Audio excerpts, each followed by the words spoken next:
ગુજરાતી ભાષાના મોટા ગજાના શાયર એટલે બરકત વિરાણી ઉર્ફે બેફામ સાહેબ, એમની ગઝલનો એક મક્તા છે કે તોય કેટલું થાકી જવું પડ્યું બેફામ, તોય કેટલું થાકી જવું પડ્યું બેફામ, નહીતર જિંદગીનો માર્ગ છે ઘરથી કબર સુધી, નહીતર જિંદગીનો માર્ગ છે ઘરથી કબર સુધી.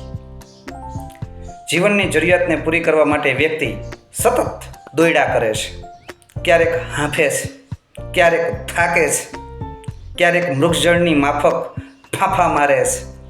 અને જ્યારે જીવનના આરે આવી પહોંચેલો માણસ પથારીવશ થાય છે ત્યારે આપણા ગુજરાતી ભાષાના શાયર એટલે મરીઝ સાહેબ લખે છે